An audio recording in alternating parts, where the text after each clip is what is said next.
So hello guys, welcome back to my channel. And आज हम यहाँ पर बात करने वाले हैं बैड गाय माय बॉस के एपिसोड 4 में क्या होने वाला है उसके बारे में, जहाँ पर हम पहली बार एलिस के लिए फात की फीलिंग्स को बाहर निकलते हुए देखने वाले हैं, क्योंकि इतने दिनों तक एलिस को किसी और के साथ देखते देखते फात के लिए अब ये सब टॉलरेट करना नामुमकिन हो चुका है। इसीलिए वो एलिस के सेक्रेटरी का जॉब छोड़ना चाहता है, पर एलिस इसके लिए भी राजी नहीं था, क्योंकि एलिस को फात हमेशा अपने पास चाहिए होता है। और फात जब भी एलिस से दूर जाता है तब एलिस पागलों जैसा हो जाता है और उसे कुछ भी अच्छा नहीं लगता, और एलिस अपना पूरा ऑफिस अपने सर पे उठा लेता है। यहाँ तक कि जब वो अपने फ्रेंड्स विद बेनिफिट वाले बॉयफ्रेंड्स के साथ भी वक्त बिताना एलिस को अच्छा नहीं लगता। वो उनको छोड़कर फात को ढूंढने के लिए फात के घर तक पहुंच जाता है, क्योंकि एलिस को उन्हें बस फात को जेलस फील करवाने के लिए ही यूज़ करता है। उनके लिए एलिस के दिल में कोई फीलिंग्स नहीं है। एलिस के दिल में जो भी फीलिंग्स है वो तो फात के लिए ही है। इसीलिए ही तो एलिस फात को किसी के करीब नहीं देख सकता, और वो खुद भी किसी के करीब कंफर्टेबल फील नहीं करता। इसीलिए जब एलिस बीमार हो जाता है तो किम उससे मिलने आता है, पर एलिस को किम नहीं फात चाहिए होता है।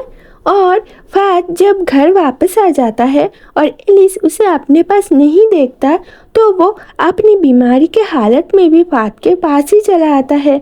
और फात बेचारा क्या करता, तो वो भी एलिस को अपने घर के अंदर लेकर जाता है। पर जैसे कि एलिस को बहुत ही तेज़ बुखार था तो फात को एलिस को स्पॉन्ज बाथ देने की ज़रूरत थी, जिसके लिए फात को एलिस का शर्ट उतारना पड़ता। पर यह काम फात के लिए बहुत मुश्किल है, क्योंकि फात एलिस से प्यार करता है। अब अपने प्यार को ऐसे अपने पास देखकर खुद को कंट्रोल करना फात के लिए बहुत ही मुश्किल था।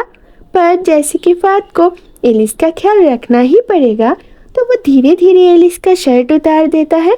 पर एलिस की नेकेड बॉडी देखकर फात के दिल बहुत ही जोर से धड़कने लगता है, तो वो खुद को कैसे भी करके कंट्रोल करता है और अपने आप को ये कहकर मोटिवेट करता है कि वो ये कर सकता है। उसे बस एलिस की बॉडी ही तो वाइप करनी है, और अगर एलिस ठीक हो जाएगा तो वो एलिस को यहाँ से जाने के लिए बोल देगा। बस जब तक एलिस बीमार है तब तक उसे ऐसा करना होगा। तो अपने आप को कंट्रोल करके फात एलिस को स्पॉन्ज बाथ देता है। पर जब उसका हाथ एलिस की बॉडी में नीचे जाने लगता है तो एलिस फात का हाथ पकड़ लेता है।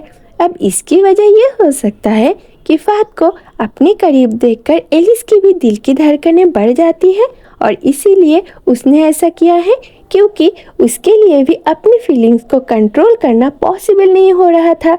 और एलिस ने जब फात का हाथ पकड़ा था तो फात भी थोड़ा एम्बरेस हो जाता है और उसे बहुत ही ज़्यादा शाय फील होता है। पर जबकि अब एलिस बीमार है और उसे बुखार भी है, तो फात अपने इस फीलिंग्स को ज़्यादा अपने ऊपर हावी नहीं होने देता और एलिस को दवाई देकर उस खाना खिलाकर उसे सुला देता है। पर यहाँ पर ये सब होने के बाद भी मैं ये दावे के साथ कह सकती हूँ कि इससे ज़्यादा यहाँ पर कुछ नहीं हुआ है।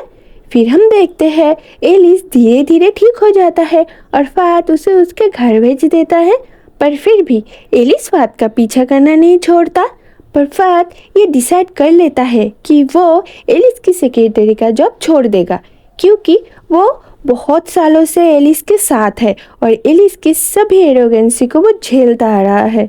पर बात अब फात के इमोशंस पर आ गए हैं और एलिस के लिए उसका प्यार दिन ब दिन और ज़्यादा गहरा हो रहा है, और ये फीलिंग आगे चलकर फात को ही हर्ट करने वाला है, क्योंकि एलिस अपने प्लेबॉय वाले बिहेवियर से पीछे हटेगा इसकी उम्मीद फात कर नहीं सकता। और एलिस के इस बिहेवियर के चलते फात एलिस से अपने प्यार का कन्फेशन करेगा, ये भी इम्पॉसिबल है। तो ये सब सोचकर फात इस जॉब को छोड़ने के बारे में डिसाइड करता है। तो जबकि एलिस फात को किसी भी हालत में रोक नहीं पा रहा था, तो वो फात से कहता है कि जब तक फात अपनी जगह पर उसकी तरह ही किसी को अपॉइंट नहीं करेगा तब तक फात ये काम छोड़कर नहीं जा सकता। तो फात भी एलिस की इस बात को एक चैलेंज की तरह लेता है और अपने प्लेस पर रखने वाला एक सूटेबल कैंडिडेट ढूंढना शुरू कर देता है, क्योंकि वो उसको अपने सारा काम 3 महीने में समझाकर ऑफिस छोड़कर जाने के लिए डिसीजन ले लेता है। तो यहाँ पर एंट्री होता है मिस्टर तिथि की, जिसको फात उसके एब्सेंस में एलिस की सेक्रेटरी बनाने वाला था।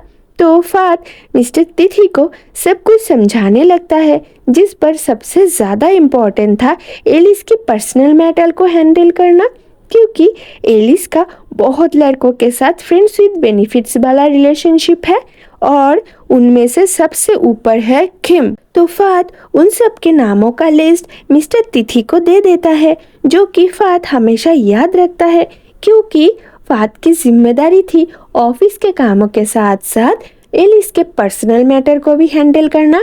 और ये फात बहुत सालों से बहुत ही जिम्मेदारी के साथ करता आया है। पर एलिस की बॉयफ्रेंड्स का इतना लंबा लिस्ट देखकर मिस्टर तिथि उससे पूछता है, बॉस का हार्मोन बैलेंस क्या इतना स्ट्रॉन्ग है जो उनका इतने लोगों के साथ रिलेशनशिप है? अब तिथि की ऐसी क्वेश्चन सुनकर फात ऑकवर्डली मुस्कुराने लगता है, क्योंकि भले ही उसके दिल में कभी ये बात नहीं आई, पर बात तो सही है, क्योंकि एलिस का बहुत सारे लोगों के साथ फ्रेंड्स विद बेनिफिट्स वाला रिलेशनशिप है और उसे हर दिन कोई एक नया चाहिए था और उसका इंतज़ाम फात हर रोज़ करता था। अब ये इंतज़ाम मिस्टर तिथि को अपने बॉस एलिस के लिए करना पड़ेगा, इसलिए फात इन सभी नामों का लिस्ट मिस्टर तिथि को याद रखने को कहता है। ओके गाइस, इस एपिसोड के इस पार्ट में बस इतना ही। तो मिलते हैं अगले वीडियो में इस एपिसोड के नेक्स्ट पार्ट के साथ। तब तक के लिए बाय बाय दोस्तों।